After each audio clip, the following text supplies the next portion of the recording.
Uyati lento yekubusisa uNkulunkulu vele uNkulunkulu wetibusiso futhi ufuna abantu bakhe babusiseke. LeGenesis 1 wamdala umuntu wambusisa. Sive saka-Israyeli utshela Mose uNkulunkulu uthi hey ubomtshela Aaron namathothana ukuthi babobusisa abantu bami bashona ngaye magama lengifisa ukuthi abe sibusiso kuwe lamuhla. Shangathi simakatha ngakubusisa akugcine. Shangathi simakatha ngakhanyisa abuso bakhe kuwe abe nemsa kuwe. Shangathi simakathe angaphakamisela abuso bakhe ngakuwe akuphe nekuthula. Amen. Sawubona khunjuliwe nasi kwasakho sakavuka udle. Ngicela siye kuGenesis 30 sitawubuka verse 14. Kepha-ke ngiphindze ngikukhumbude. Kudalwe umntwana udalwa ngBhila. Bhila sisebenzi saRakheli. Kusho ukuthi sibona sikhwele lapho. Kudala Bhila kepha kubala Rakheli. Sibona sikhwele sitifunela kwaso siyuza lo munye umntwana. Akanalutho lo mntwana ebandlu lo. Akanalo liplani lekutalela Jakobe.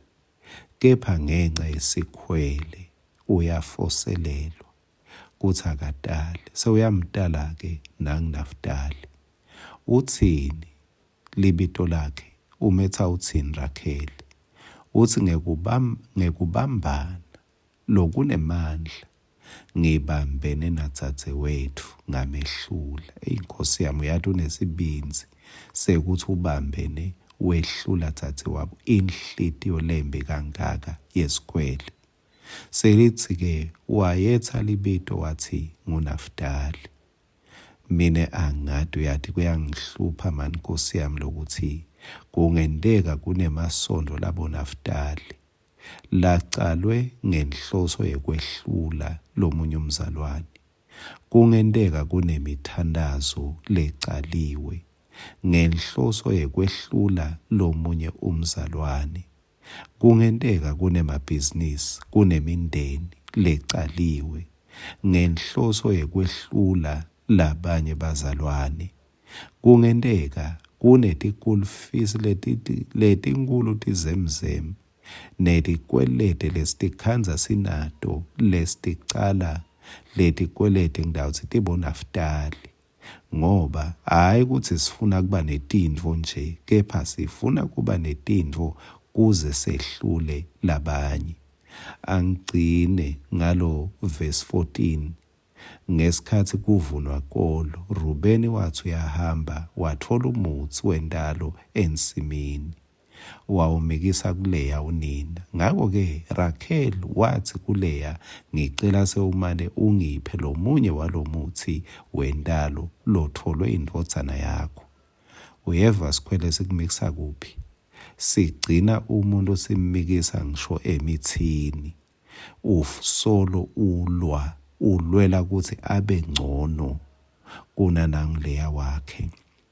Nyalo sowufuna umuthi lokubuhlungu. Lo muthi awuzange wamsita kwafana nesibhamu uthi uyadubula kuphume emanti inhlavu ingaphumi. Wezama umuthi wangasebenzi. Uyathi esikhundleni salokho nguLeya lo wathola abantwana. Hayi Rakheli nemthi wakhe wehluleka. Mawukholwa ngicela ungesabi noma kungasetshenziswa ini kudama kukwehlulekisa kunesibusiso kuwe. Wena bani nesiqiniseko ukuthi budlelwane bakho naNkulunkulu buyaphila. Bese-ke siyambona verse 22 uthi uNkulunkulu wakhumbula Rakheli wawuva umthandazo wakhe. Maye uNkulunkulu unemusa. Noma unguRakheli unenhlitiyo lekabi kepha uNkulunkulu uyawuva umthandazo. Bese uyaselula sandla ende umusa. Sekwehluleke konke uNkulunkulu akehluleki. Unesihawu. uNkulunkulu unemusa. akathetheleli kuphela, kepha ubese sewuyakupha futhi lebe kufiswa inhliziyo yakho. Amen.